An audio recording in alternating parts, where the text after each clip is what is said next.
Zacarías capítulo 11.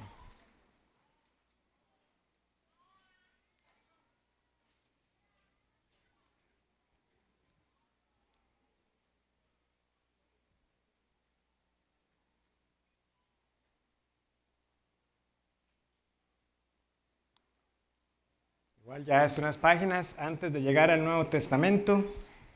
Zacarías, Malaquías, Mateo. Zacarías capítulo 11.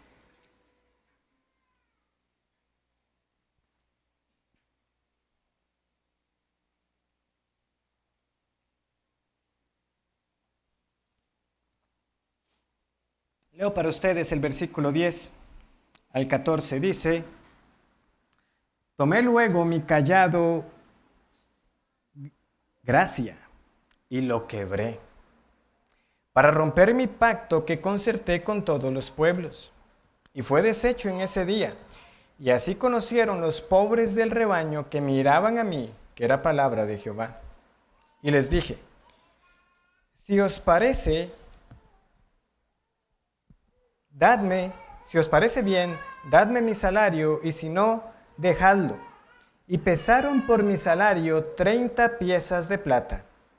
Y me dijo Jehová: échalo en el tesoro, hermoso precio con que me han apreciado. Y tomé las 30 piezas de plata, y las eché en la casa de Jehová al tesoro. Quebré luego el otro cayado, ataduras, para romper la hermandad entre Judá e Israel. Si usted estuvo la semana anterior, sabe que entonces hay una gran relación entre Zacarías 10 y 11, y si no, pues le hago saber que hay una relación entre Zacarías 10 y 11, porque tratan acerca del tema de Jehová como el buen pastor, particularmente que en la persona de Cristo nosotros tenemos la solución que el Señor dio al problema de rebelión y pecado que estaba en el pueblo. Porque los líderes, en este caso principalmente reyes, pero también sacerdotes y profetas, tenían que conducir al pueblo en la verdadera adoración a Dios, pero no lo hicieron. Estos líderes perversos son responsables ante Dios. Y como veremos, el capítulo 11 va a retomar esto para ampliar el juicio que le espera a todos aquellos que dañan al rebaño del Señor. Pero el Señor también entonces mostró cuál era la solución para el pueblo. ¿Qué hacer cuando el pueblo está siendo mal pastoreado? El Señor dice: yo mismo voy a visitar a mi rebaño. Es lo que leímos en el capítulo 10, versículo 3. Pueden verlo nuevamente en sus Biblias. Contra los pastores se ha encendido mi enojo. Hay juicio. Y castigaré a los jefes. Pero Jehová de los ejércitos visitará su rebaño. Hay promesa. Hay misericordia para pecadores como nosotros. Cristo es el buen pastor, pero como vimos, no es cualquier pastor. Cristo vino a pastorear el pueblo como ningún otro lo pudo hacer, porque Él es un Salvador completo. Él es la piedra angular, Él es el cimiento de la iglesia, Él es la clavija, Él sostiene a su pueblo, Él es el arco de guerra, Él le da la victoria a los suyos, Él es el apremiador, Él es gobernante, firme y justo. Ese es nuestro Señor Jesucristo. Eso es todo lo que tenemos en Él y mucho más. Pero de nuevo, no podemos olvidar que hubo palabra de juicio. Contra los pastores se ha encendido mi ira. Y este capítulo 11, bueno, como muchas partes de Zacarías, hay que admitir, hay unas porciones que no se puede ser tan dogmático en qué momento particular se pudo haber dicho o cuándo un cumplimiento parcial de la profecía se pudo haber dado. Pero gracias al Señor, nosotros no tenemos solamente el libro de Zacarías, tenemos la revelación completa del Señor. E intencionalmente leí estos versículos porque hay una porción ahí que al menos tuvo que haber hecho un clic, un sonido en sus cabezas, un bombillito, ¿verdad? 30 piezas de plata, algo, por lo menos ahí hay una pista que me dice a mí, ¿cómo puedo llegar al Señor Jesucristo? Porque ¿por cuántas piezas fue vendido el Señor Jesús? 30 piezas de plata. Entonces lo que sea que Zacarías está profetizando, y como veremos que a él le tocó simbolizar, está relacionado estrechamente con el ministerio de nuestro Señor Jesucristo, el buen pastor que fue menospreciado. Entonces, en medio del juicio, una vez más, nosotros vemos también la misericordia del Señor, porque es así. El juicio y la misericordia están muy relacionados, más de lo que usualmente suponemos. Entonces vamos a ver 4 puntos en esta tarde. Vamos a ver en primer lugar que el juicio de Dios es para que nosotros lo lamentemos. En segundo lugar, el juicio de Dios es justo contra nosotros. En tercer lugar, en su misericordia, Dios recibe el juicio por nosotros. Y finalmente, Dios en su misericordia nos anuncia que aún resta un juicio. Entonces, en primer lugar, el juicio de Dios es para que nosotros lo lamentemos. Vean cómo inicia el capítulo 11. Oh Líbano, abre tus puertas y consuma el fuego tus cedros. Aúlla, oh ciprés, porque el cedro cayó, porque los árboles magníficos son derribados. Aullad, encinas de Basán, porque el bosque espeso es derribado. Voz de aullido de pastores, porque su magnificencia es asolada.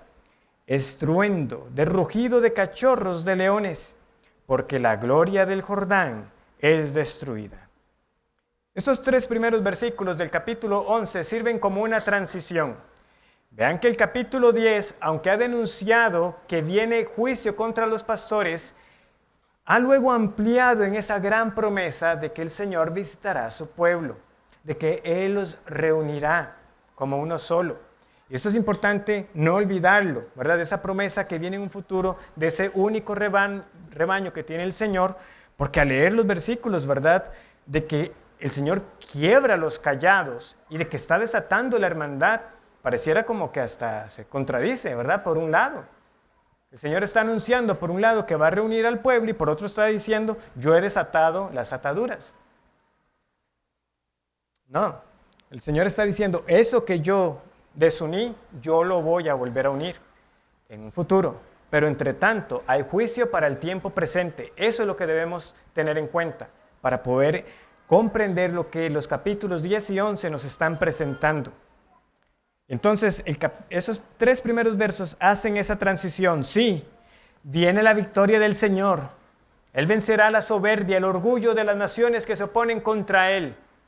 Pero un momento. No tan rápido. Hay juicio.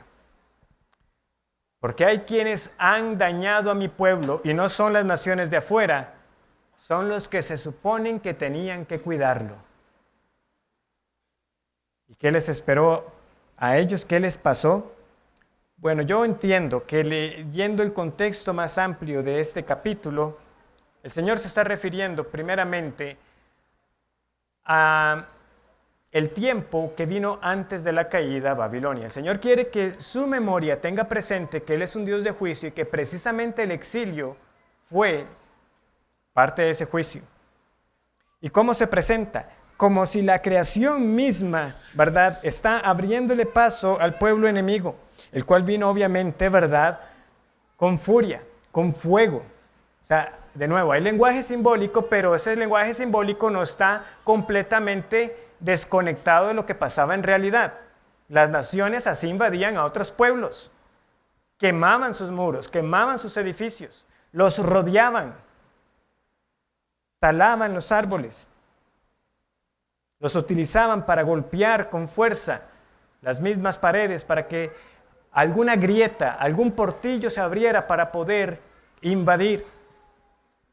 Entonces el Líbano aquí es una forma de referirse al pueblo, a Israel, particularmente por esa región norte. ¿Verdad? Muchas veces se nos habla precisamente de los cedros del Líbano, una madera fuerte, utilizada en construcción. De hecho, cuando se nos narra cómo se construyó el templo en los días de Salomón, ¿qué madera utilizó? Cedros del Líbano. Él contrató a especialistas para que talaran esos árboles y hicieran llegar la madera. Pero como les digo, aquí no es los árboles los que están sufriendo. Todo este lenguaje para referirse a los habitantes, tanto a los habitantes como a sus líderes. Pero vean la manera en que se está presentando. Sí, los cedros son quemados, pero ¿qué luego se nos dice de los cipreses y de las encinas, que es otro tipo de árbol también frondoso? Que ellos están aullando, pudiéramos decir lamentando, llorando. Obviamente nosotros no hemos visto a un árbol llorar. ¿Quiénes son los que están llorando? Son los habitantes. Son ellos los que están lamentando lo que viene. Pero el lenguaje es tal que la creación está involucrada para que entendamos cuán severo es. Y luego vean cómo continúa. Versículo 3. Voz de aullido de pastores. ¿Quiénes están llorando? ¿Quiénes son los pastores? A la luz de lo que ya hemos visto. Son los líderes, son los reyes, son los profetas, son los sacerdotes. Son ellos los que están sintiendo ahora en su carne la severidad del juicio de Dios. Y están llorando. Ese rugido de cachorros de leones no son los leones en este contexto intimidando, son sufriendo. Porque los leones rugen, no aullan. Aquí están sufriendo. Nuevamente los líderes. Aquellos que fueron rapaces y feroces, ahora son los que se lamentan. Pero ahora traslademos este lenguaje para nosotros. Hermanos y amigos, yo no dejo de insistir a lo largo de estos años, cuando tenemos que estudiar textos como estos en los profetas menores, a que no nos acostumbremos al lenguaje del juicio, a que simplemente pasemos por estas páginas y digamos, ah, sí, mira, eso es juicio de Dios. Eso es lo que quiere decir. No, lo que está diciendo es que el juicio de Dios es tal que uno se lamenta por ello, está llorando por ello, porque es terrible, es severo. Es que nosotros no hemos conocido ni una fracción lo que es tener que enfrentar que una nación invada las puertas de su casa y que arrase con todo, que lo queme, que se lleve su comida, se lleve a sus mujeres, se lleve a sus hijos.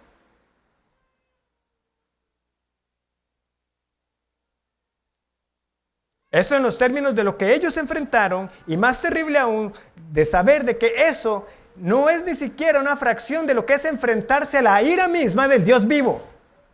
Como lo expresa el autor a los hebreos, terrible cosa, horrenda cosa, es caer en las manos del Dios vivo. Podemos nosotros acostumbrarnos por la frecuencia de ese tipo de lenguaje, y está bien tener la certeza de que el Señor nos ha salvado del juicio. No es el deseo de nosotros que las personas vivan con una constante duda innecesaria. Sí examinar nuestra fe.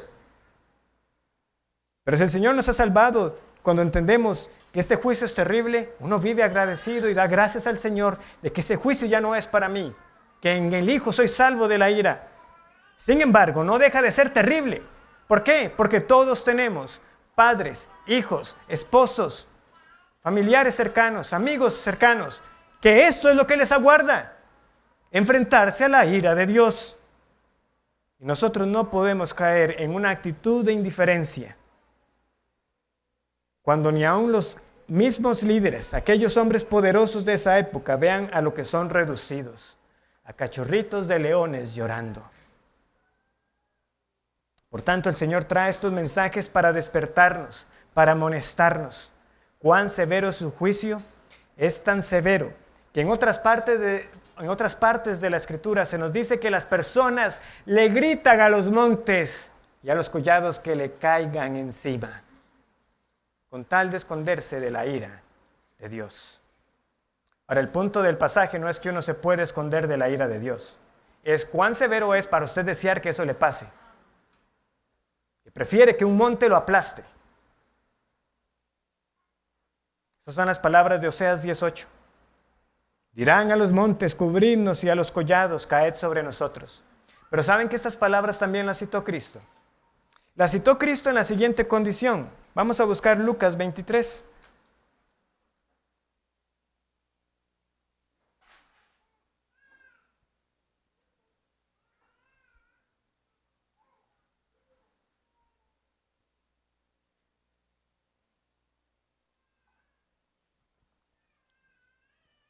Cristo está cargando la cruz y nos dice el versículo 27, Lucas 23, 27, que le seguía una gran multitud del pueblo y de mujeres que lloraban y hacían lamentación por él. Pero Jesús, vuelto hacia ellas, les dijo: hijas de Jerusalén, no lloréis por mí, sino llorad por vosotras mismas y por vuestros hijos. Porque aquí vendrán días en que dirán: bienaventuradas las estériles y los vientres que no concibieron y los pechos que no criaron.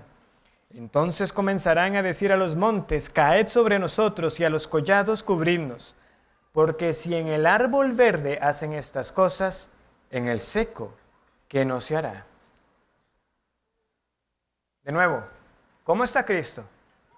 Cristo está golpeado, azotado, con una corona de espinas, escupido, burlado, exhausto de cargar una cruz. Le dice a las mujeres: no lloren por mí, lloren por ustedes.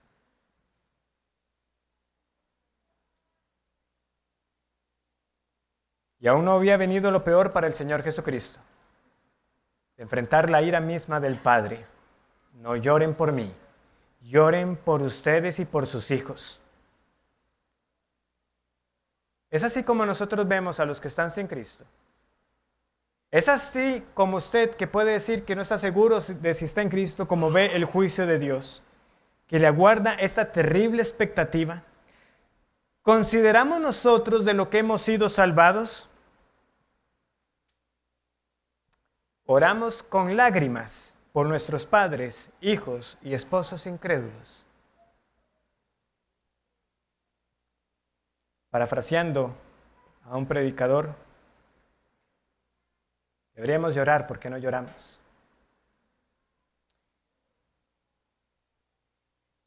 Ahora alguien pudiera objetar: veas, ese juicio me parece a mí muy severo, todo esto que usted está diciendo. Pero por eso yo les mencionaba que el juicio de Dios contra nosotros es justo. Nuestros pecados han sido contra un Dios que es infinito en santidad, que más bien en su paciencia soporta nuestros pecados, que soporta nuestras rebeliones para llamarnos al arrepentimiento. El asunto es que nosotros no nos vemos culpables de este juicio. Vean lo que continúa diciendo Zacarías. Volvamos a Zacarías 11, versículo 4. Zacarías 11:4.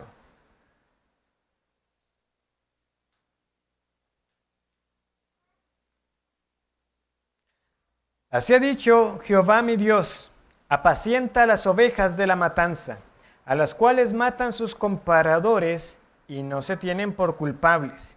Y el que las vende dice: bendito sea Jehová, porque he enriquecido. Ni sus pastores tienen piedad de ellas. Por tanto, no tendré ya más piedad de los moradores de la tierra, dice Jehová, porque he aquí, yo entregaré los hombres, cada cual en mano de su compañero y en mano de su rey, y asolarán la tierra, y yo no los libraré de sus manos. Ven lo que dice el versículo 5. A las cuales matan sus compradores y no se tienen por culpables. ¿Qué está pasando en estos versículos? Por el lenguaje que está siendo empleado, a Zacarías se le ha pedido que se vista como de pastor. Posiblemente había algún tipo de vestimenta o indumentaria que caracterizaba a alguien que usted al verlo diga: ese es un pastor. Pero sobre todo, como deja ver el resto del pasaje, Zacarías tomó 2 callados. El versículo 15 nos da la confirmación de esto, de que el Señor le está pidiendo a Zacarías de que se vista de una manera específica. Porque dice el versículo: toma aún los aperos. Aperos son los instrumentos. Toma los instrumentos de un pastor. Entonces Zacarías se está vistiendo de pastor. Tiene 2 callados para representar lo que el Señor ha hecho con el pueblo. Que Él ha sido un pastor para ellos. Y que ellos, en cambio, en lugar de guiar al pueblo, de cuidar al pueblo, más bien se han aprovechado. Porque Zacarías está siendo aquí un pastor, pero obviamente no está haciendo de ovejas como tal, sino de personas. ¿Cómo lo sabemos? Dice el Señor en el versículo 4 que apacienta las ovejas de la matanza. ¿Y quiénes son las ovejas de la matanza? Seamos buenos estudiantes de la Escritura. Si seguimos leyendo, llegamos al versículo 7 y ahí tenemos la explicación. Versículo 7. Apacenté pues las ovejas de la matanza, esto es, a los pobres del rebaño. Son personas, los pobres del pueblo, los menesterosos, los afligidos, las viudas, los pobres, el extranjero. Y son descritos como ovejas de la matanza. Quizás una expresión más cercana para nosotros es la que leemos en los Salmos, ¿verdad? Y también respecto al Señor Jesucristo mismo, de que fue como oveja para el matadero. Eso es una oveja de la matanza. Una oveja destinada a ser sacrificada. Para los que han trabajado con ganado saben un poco cómo es eso. Se tiene sus cabezas de ganado y son marcados para ese fin. Usted ya sabe a cuál le toca. Ovejas para el matadero. Y así a veces somos descritos por las aflicciones en esta vida. Pero veamos lo que el pasaje dice, ¿verdad? Están estos pobres del pueblo, estas ovejas de la matanza, que eran obviamente oprimidos, abusados por estos líderes. Vean que quienes los compraban, ¿para qué era? Para matarlos. Y no se tienen por culpables. Y el que las venden, ese es el colmo de la hipocresía, ¿verdad? Bendito sea Jehová, porque he enriquecido. O sea, hasta daban gracias a Dios por esa opresión que estaban llevando a cabo, por esos pecados contra sus prójimos. Los líderes perversos descaradamente daban gracias a Dios por su venta, por las ganancias que obtenían de oprimir al pueblo sin piedad. Les digo, este tipo de descripción coincide con lo que pasó antes de que fueran entregados a Babilonia. Como les digo, como el contexto que quiero sugerir más probable, pero que no fue exclusivo de. Porque recuerden que en los días de Nehemías también pasó algo similar. Y que Nehemías tuvo que hablar fuerte al pueblo, porque igualmente seguían aprovechándose. Y seguían poniendo préstamos abusivos, seguían abusando los más fuertes de otros.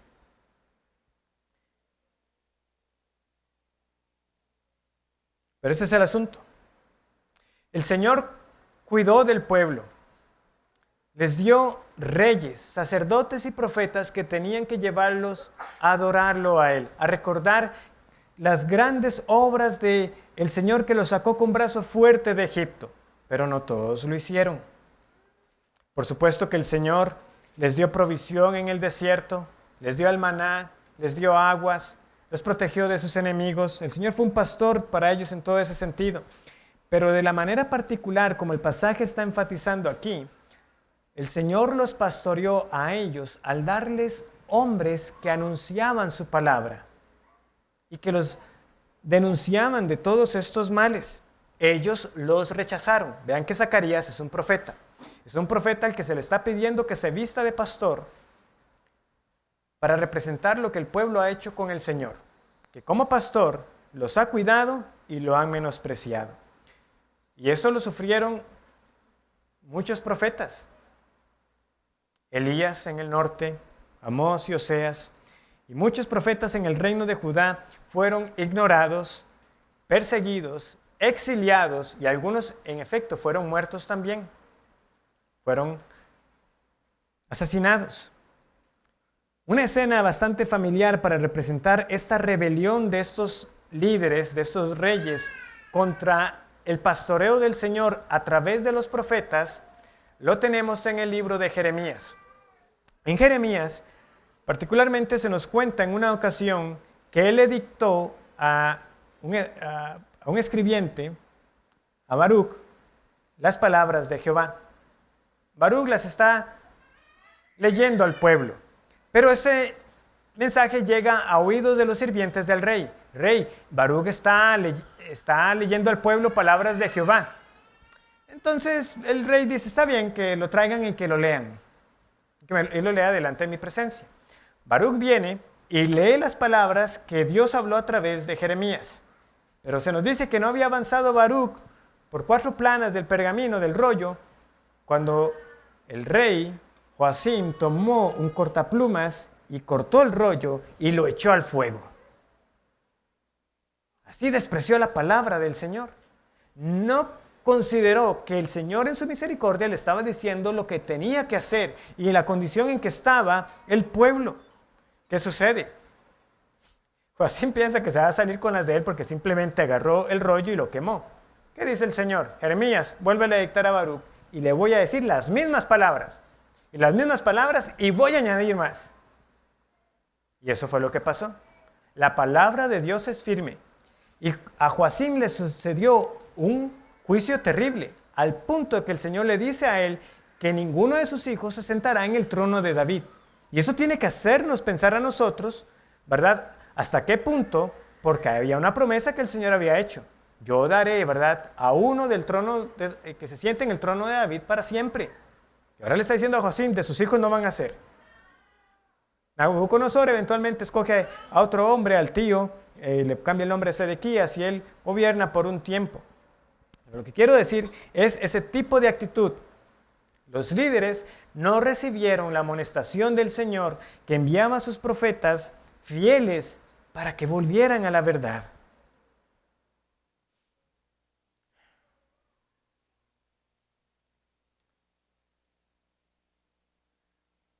El juicio entonces vino, se mantuvo en pie. ¿Cuán severo fue? Versículo 7 de Zacarías. Zacarías 11:7, para que tengamos una idea de lo que le vino entonces al pueblo.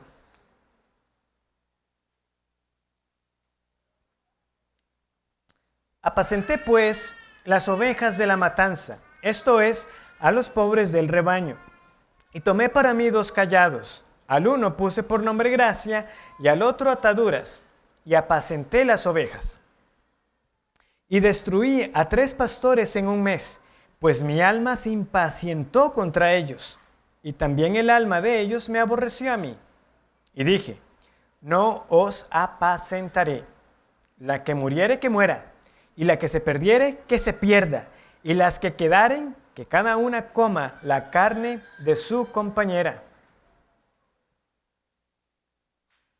Aquí Zacarías, como les digo, está simbolizando el pastoreo del Señor.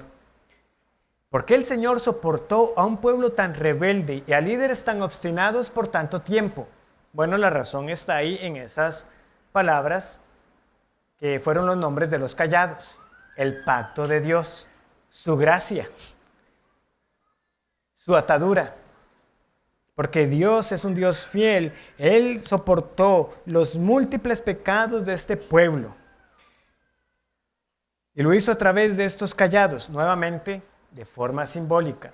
Pero Zacarías tiene estos 2 callados, estas varas. Ahora, yo aquí no voy a ser dogmático acerca de cuál tipo de callado específico fue. El Salmo 23, ¿verdad?, que es tan conocido, ¿verdad?, que es lo que dice, tu vara y tu callado me infundirán aliento. Pero la palabra que tenemos aquí para callado no es ninguna de esas 2. Entonces, a veces se traduce como vara y a veces como callado. Usualmente lo que se distingue entre ellas es lo siguiente. La vara era un palo más corto con la que usted ahuyentaba a las fieras. Entonces, usted veía un animal peligroso y con eso usted, ¿verdad?, lo ahuyentaba. Y el otro tenía, igual, era una rama, un palo, pero usualmente tenía una curva. ¿Para qué? Para de esa manera usted jalar la oveja. Entonces, algunos así es como lo ve. Tenemos tanto la protección como la guía del Señor. Ahora, eso es para el Salmo 23. Aquí, limitémonos con el hecho de que tenemos 2 callados. Y no nos debe quedar duda que el Señor siempre ha sido eso para su pueblo, tanto guía como protector. Y ciertamente, en su celo por su pueblo, el Señor en efecto llegó a castigar a muchos de los malos pastores, como dice ahí. Destruí a 3 pastores en un mes. Eso es simbólico. No pensemos que literalmente el Señor mató en un mes a 3 líderes. No, la forma de expresión es para que entendamos que a lo largo de la historia del pueblo, el Señor traía juicio contra muchos de ellos.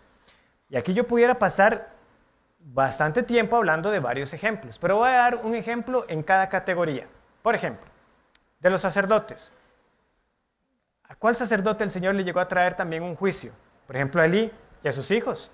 Él no fue fiel y el Señor trajo palabras contra él. Un profeta, bueno, ahí mismo en el libro de Jeremías hubo un profeta llamado Ananías. Cuando Jeremías decía, serán 70 años, Ananías decía, no escuchen a Jeremías, son 2 años. El Señor le dijo a Jeremías, dile a Ananías que va a morir por esos falsos sueños y esa falsa esperanza. ¿Y qué pasó? Se nos dice que Ananías murió conforme a la palabra del Señor. Y reyes, bueno, hay para, como dicen popularmente, para tirar para arriba, ¿verdad?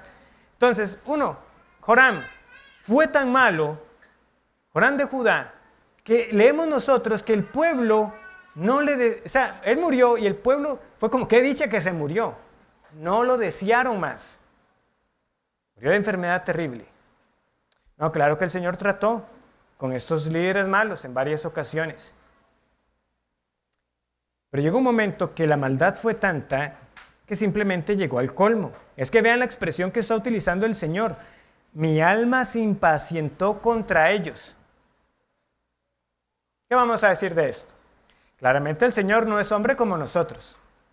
No es que yo pueda sacar de quicio a Dios. Esto es para que nosotros entendamos que el Señor nos está diciendo, fue tanta la maldad que en mi justicia esa maldad llegó a su colmo y actué. Dios no es un Dios reactivo. Simplemente nos está dando a entender que cuando la maldad llegó a su colmo, vino entonces el juicio de Dios.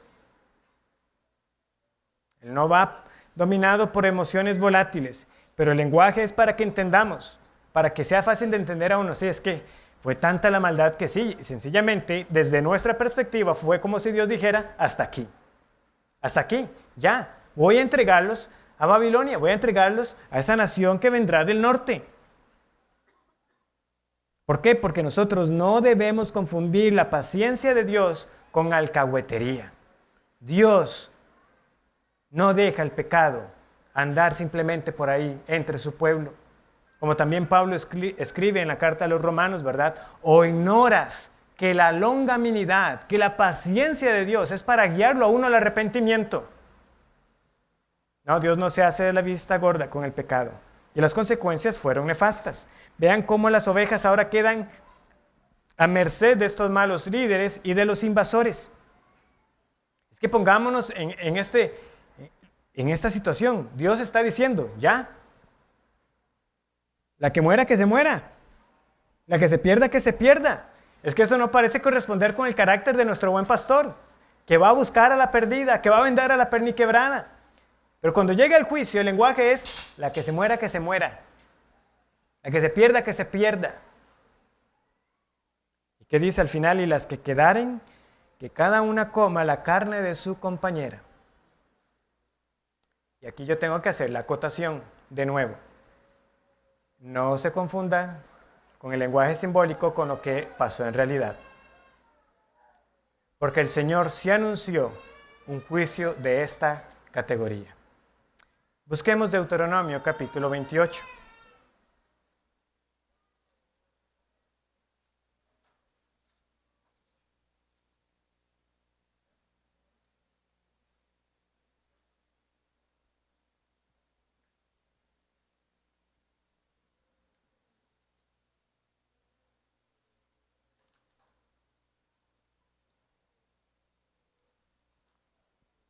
Deuteronomio 28, versículo 49.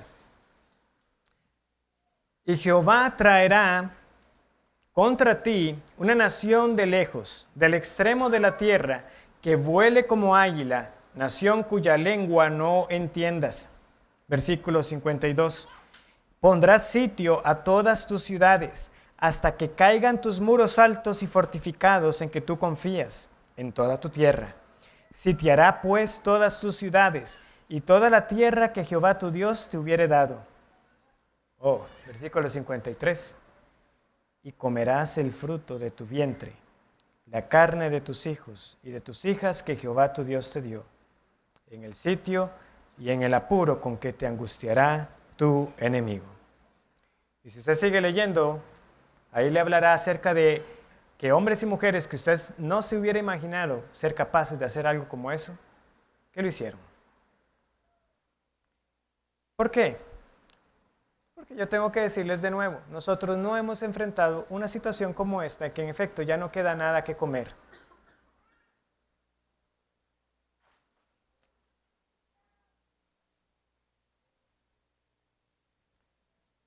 Y aunque el Señor se los dijo desde los días de Moisés, vean, esto les ocurrirá. No atendieron y les vino. Tuvieron que hacer lo que nunca se hubieran imaginado. Tener que levantar su mano hasta contra sus propios hijos.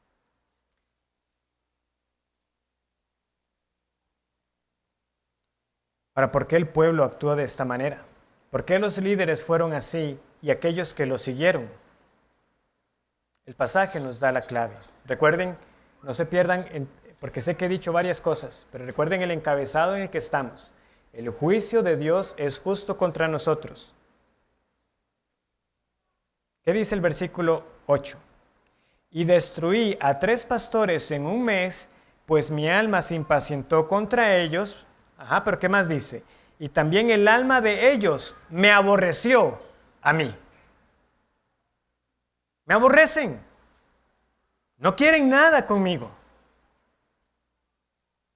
Vean, aborrecer es una palabra fuerte. Pocos van a decir algo como eso. Pocas personas dirían algo como eso. Quizás alguno pudiera pensar, bueno, quizás en aquella persona bien atea que sí conozco, que alguien diga, yo aborrezco a Dios. Pero saben que esa palabra también se puede traducir como cansancio. Pero ¿cuántos sí pudieran decir que se han sentido cansados de las cosas de Dios? Y esto es algo más cercano que sí puede pasar en algunas iglesias fieles, donde luego de algunos años, después de ya conocer la doctrina reformada, de que es estar en la iglesia, de que sí, ya he escuchado que no hay que dejar de congregarse y estar aquí cada domingo para prácticamente como lo mismo. Orar, cantar, escuchar la predicación, irnos para la casa. Por eso es necesario que lo traslademos bien para nosotros. Nada hacemos con ver lo malo que hicieron todos esos reyes, lo malo que fueron algunos sacerdotes y algunos profetas, y no ver de que nosotros podemos ser acusados de los mismos pecados. De aborrecer al Señor, de no amar a nuestro prójimo como a nosotros mismos, de querer sacar ganancia a costa de otros. ¿Quién se puede declarar libre de alguno de estos pecados en mayor o menor medida? Si son el resumen de la ley. Amar a Dios con todo nuestro ser y a nuestro prójimo como a nosotros mismos. ¿Quién puede decir que no ha buscado las ganancias a costas de otras, como de lugar? En mayor o menor medida. ¿Cuánto entonces debería confrontarnos a nosotros que Dios no nos haya entregado a nosotros a aflicciones similares a las que tuvieron que sufrir muchos otros pueblos? Y en especial la nación de Israel y de Judá. O como la que tuvieron que enfrentar los judíos también en el año 70 después de Cristo. El Señor ha traído juicios muy severos. Pero como les digo, el juicio y la misericordia están muy ligados. Porque en medio de este cuadro de tinieblas, de rebelión, hay un atisbo de luz que se asombra. Porque de una forma velada, el Señor nos está diciendo, aunque los más de ustedes, por no decir todos ustedes, son merecedores del juicio, yo en parte, también en mi misericordia, recibo el juicio por ustedes. Versículo 10. Tomé luego mi cayado gracia y lo quebré, para romper mi pacto que concerté con todos los pueblos, y fue deshecho en ese día. Y así conocieron los pobres del rebaño que miraban a mí, que era palabra de Jehová. Y les dije, si os parece bien, dadme mi salario, y si no, dejadlo. Y pesaron por mi salario 30 piezas de plata. Y me dijo Jehová, échalo al tesoro, hermoso precio con que me han apreciado. Y tomé las 30 piezas de plata, y las eché en la casa de Jehová al tesoro. Quebré luego el otro cayado, ataduras, para romper la hermandad entre Judá e Israel. Notamos lo que está pasando aquí. Zacarías simbólicamente toma esos callados y los rompe para representar que el pacto ha sido quebrantado. Él aparta su gracia y su bondad. Él deshace la unión que debía haber entre el pueblo del Señor, y en efecto eso pasó, ¿verdad? Israel se dividió, como les había dicho, en el reino del norte, el reino del sur. El norte cayó primero, Samaria fue entregada a los asirios, y posteriormente el reino del sur, Judá, a los babilonios. Pero lo que está pasando aquí, después de esto, ¿verdad?, de que ya no quedan ovejas que pastorear porque han sido entregadas, Zacarías viene ahora a cobrar, por decirlo así, un salario. ¿Cuál es mi salario? Por esta labor que he hecho entre ustedes de apacentar a este pueblo rebelde. Y lo que le dan son 30 piezas de plata. En el fondo, como les digo, está representando el pastoreo del Señor. Es entonces como si el Señor dijera, ¿cuánto me pagarían ustedes por todos estos años? Desde que los saqué de la tierra de Egipto y los he traído a la tierra prometida y los he guardado a ustedes durante todos estos años. ¿Cuál es mi salario? 30 piezas de plata. 30 piezas de plata es lo que valía un esclavo, pero no cualquier esclavo. ¿Saben cuál esclavo? El esclavo que lo había acorneado un buey. Si el buey acorneare a un siervo o a una sierva, pagará a su dueño 30 siclos de plata y el buey será apedreado.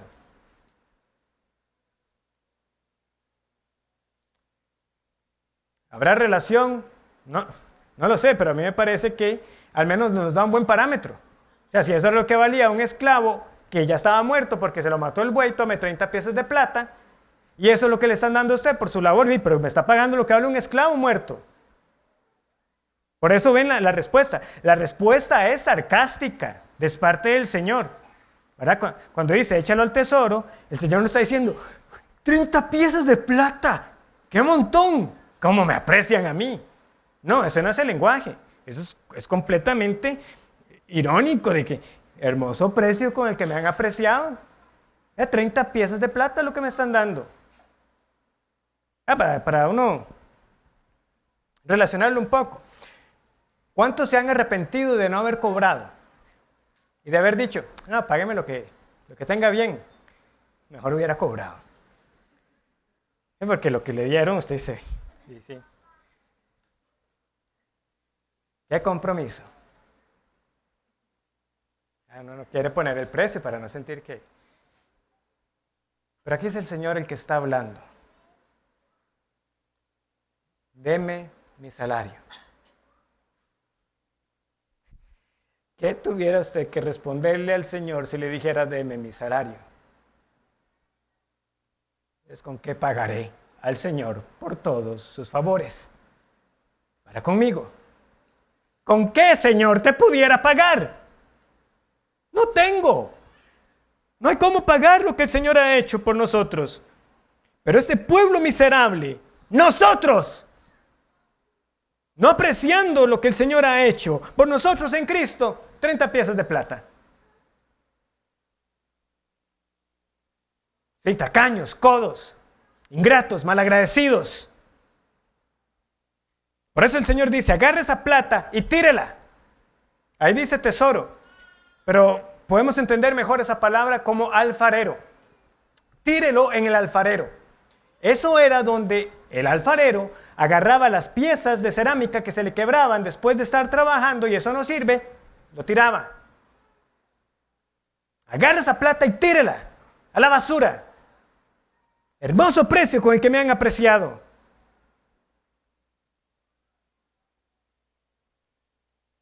Básicamente Dios está diciendo, agarre eso y bótelo. Y esto es lo que se cumplió en Cristo, que siendo el buen pastor y quien habló con palabras de verdad y no se le pudo culpar de ningún pecado, fue traicionado por ese precio. ¿Cuánto, Judas? 30 piezas. Judas le entregó. Pero no nos quedemos solamente con Judas. Quedémonos con los líderes que vieron que eso era un precio apropiado para pagar por aquel que vino a hablar simplemente la verdad y que no la estaban recibiendo de que él decía ser en sí mismo el Dios encarnado, que se hacía igual a Dios porque era Dios. Los fariseos y los saduceos que lo rechazaron, como líderes debieron reconocer la fidelidad de Dios y decir, ¡aleluya! El Mesías prometido ha llegado. Aquí está el que nuestras almas anhelaban. Este es el que viene a salvar verdaderamente a su pueblo. Pero no le recibieron. Y ese precio, menospreciable, tan infame y conocido por nosotros hoy, con el que eventualmente Judas se arrepintió. Ellos dijeron, no podemos regresar esta plata al tesoro del templo. Eventualmente compran el campo del alfarero. Campo llamado también de sangre.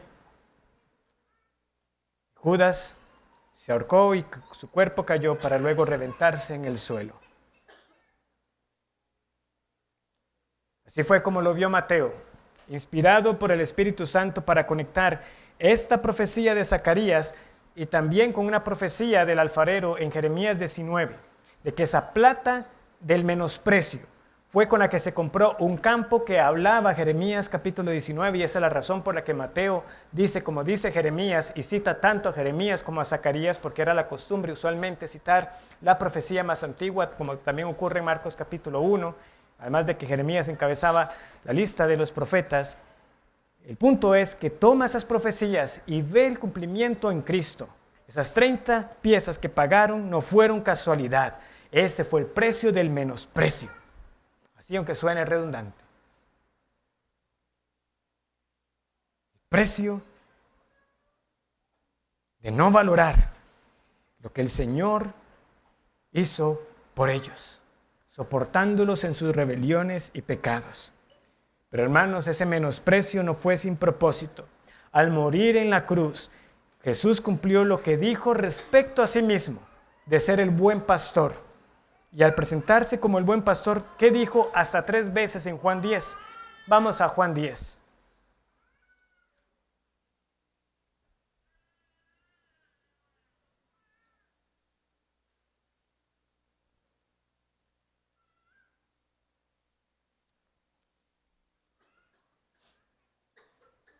Fue terrible la traición, pero era necesario para que Cristo cumpliera lo que él también dijo de sí mismo. Juan 10, 11.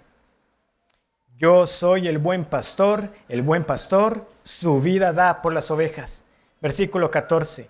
Yo soy el buen pastor y conozco mis ovejas y las mías me conocen. Así como el Padre me conoce, yo conozco al Padre y pongo mi vida por las ovejas. Versículo 17. Por eso me ama el Padre, porque yo pongo mi vida para volverla a tomar. Nadie me la quita, sino que yo de mí mismo la pongo. Tengo poder para ponerla y tengo poder para volverla a tomar. Este mandamiento recibí del Padre. No siendo digno de muerte, murió como un pecador para apaciguar la ira por nuestros pecados y así reconciliarnos con el Padre. ¿Por qué? Porque eso era lo único que podía pagar la deuda que teníamos para con Dios. No hay plata que pueda pagar la redención del alma de un solo hombre, excepto la sangre de un cordero sin mancha, Jesucristo. Menospreciado por los hombres, Él canceló nuestra deuda, pero Él es amado por los que por la fe creen en este mensaje. El sacrificio de Cristo es suficiente. Aquel que fue menospreciado es aquel a quien yo amo. Aquel que fue entregado es el que yo ahora públicamente lo profeso al mundo. Sus ovejas tienen vida por su muerte, pero no servimos a un Cristo muerto. Servimos a un Cristo resucitado, quien puso su vida, pero también, como dijo Él, tenía poder para volverla a tomar. Y Él nos abrió el camino para el Padre. ¿Para qué? Para que donde Él esté, nosotros estemos también. Y así poder decir, en su sentido más profundo, el Salmo 23, aunque ande en valle de sombra y de muerte, no temeré mal alguno, porque tú estarás conmigo. Ese es nuestro Señor para nosotros. Podemos tener la confianza de que el buen pastor que dio su vida por nosotros ha garantizado que el bien y la misericordia nos seguirán todos los días de nuestra vida. ¿Ha conocido la misericordia de Dios en Cristo?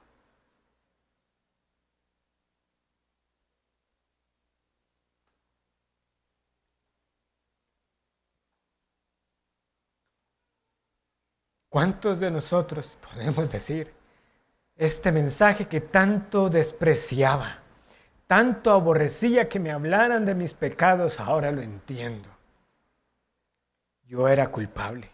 No me veía culpable, como esos vendedores de ovejas, de esos maltratadores del pueblo. No me veía culpable, pero luego vi mi culpabilidad. Vi el juicio terrible que me aguardaba, pero vi entonces al menospreciado como lo más precioso. Porque ahora sé que delante de Dios tengo en Cristo a un perfecto abogado, quien me presenta justo delante de Él. Como dice el himno, hubo quien por mis culpas muriera en la cruz. Aunque indigno y vil como soy feliz, pues su sangre vertió mi Jesús, y con ella mis culpas borró. Mis pecados llevó en la cruz, donde murió el sublime, el tierno Jesús. Los desprecios sufrió y mi alma salvó. Él cambió mis tinieblas en luz. ¿Es esta su canción? Finalmente, volviendo a Zacarías 11:15,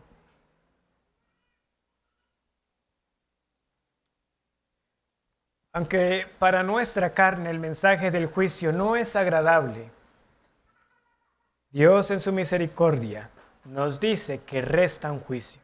¿Eso es misericordia de Dios? ¿Saben? Porque Dios pudiera simplemente no decirnos nada más. Y como le dijo a ese pueblo, decirnos a nosotros, piérdase. La que se muera, que se muera. La que se pierda, que se pierde. Las que queden, que se coman los unos a los otros. Pero no es eso lo que ha hecho. Él viene y nos dice, aunque me han menospreciado, yo les digo, queda todavía un juicio mayor. Y vean cómo lo describe. Zacarías 11:15. Y me dijo Jehová, toma aún los aperos de un pastor insensato, porque he aquí, yo levanto en la tierra un pastor que no visitará las perdidas, ni buscará la pequeña, ni curará la perniquebrada, ni llevará la cansada a cuestas, sino que comerá la carne de la gorda y romperá sus pezuñas. ¡Ay del pastor inútil que abandona el ganado! Hiera la espada su brazo y su ojo derecho. Del todo se secará su brazo y su ojo derecho será enteramente oscurecido. El profeta tiene que ahora hacer una segunda acción. El Señor lo manda a vestirse nuevamente de pastor y a tomar nuevamente al menos un cayado, o posiblemente otros dos. Lo que sabemos es que otra vez Zacarías se viste de pastor, pero ahora no es el buen pastor, ahora es el mal pastor, ahora es el pastor insensato, ahora es el pastor necio, ahora es el pastor infiel. Este no visita a la perniquebrada, no carga en sus hombros a la pequeña. Este abusa y se aprovecha de las gordas. Mal pastor. Y esto debía infundir temor a los que escucharon a Zacarías. Porque como les digo, si ubicamos el contexto de la primera parte de la profecía con el exilio, entonces ellos tendrían que haber dicho, pero ¿cómo? Si el Señor ya nos juzgó, ya nos entregó a Babilonia y nos hizo regresar, ¿cómo es esto ahora de que nos va a entregar a un pastor inútil? ¿Lo ven? Y da igual si entonces lo trasladamos a otro futuro, que en un futuro nuevamente el Señor los iba a juzgar por no amarlo a Él y por aborrecerse unos a otros. El Señor aún así les dice, y todavía les falta.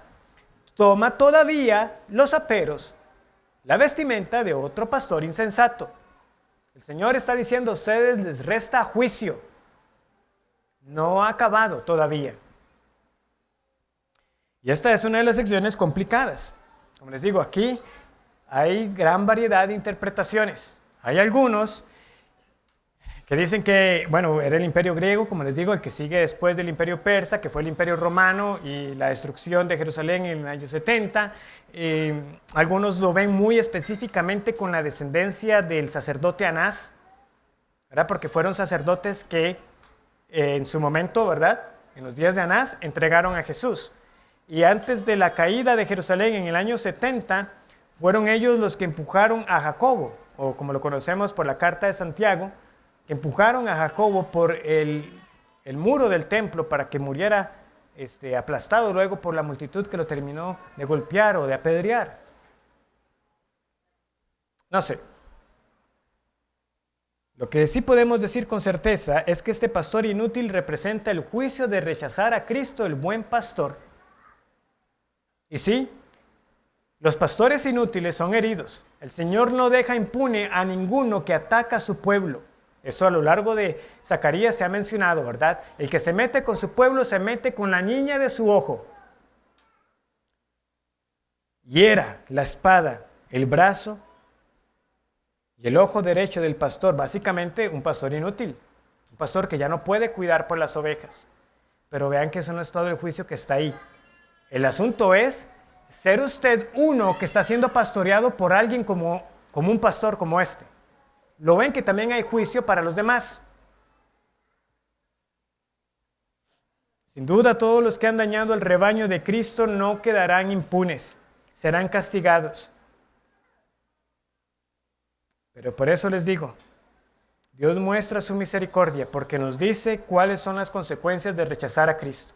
Básicamente usted está ante dos opciones.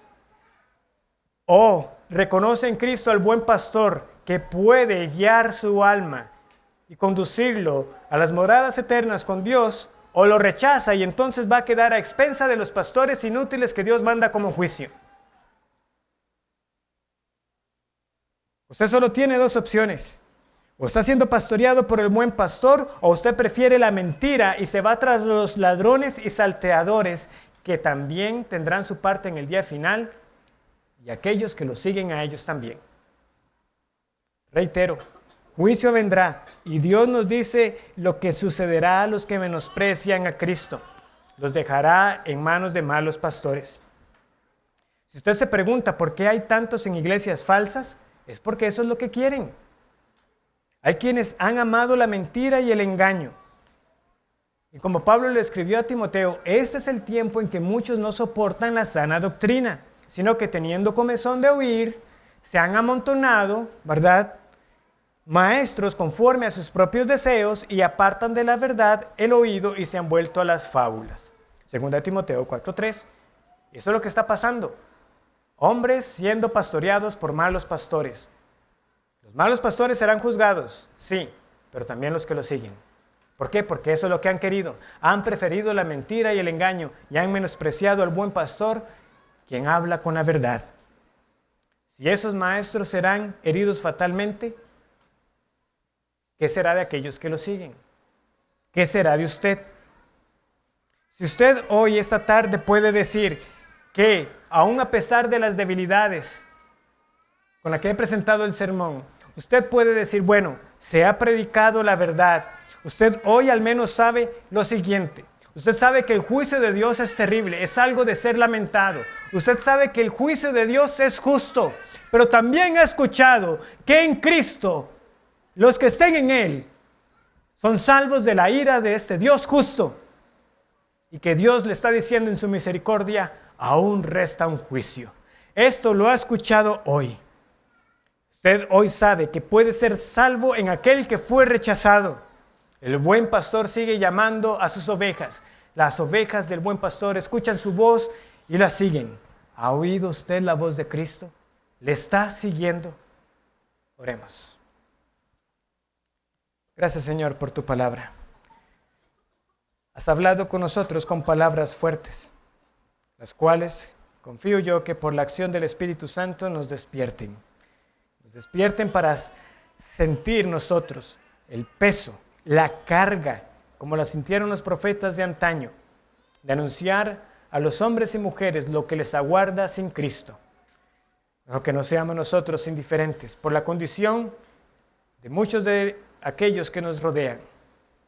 y que esto nos lleve a un mayor gozo y devoción, Señor, por tu causa y por tu reino, si hemos sido salvados en Cristo, aquel rechazado por los hombres, pero que para los que creemos podemos decir que Él es precioso.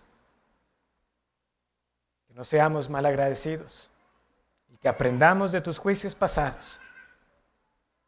Y aún de los juicios presentes pudiéramos decir también que has traído para conducirnos con rectitud delante de ti.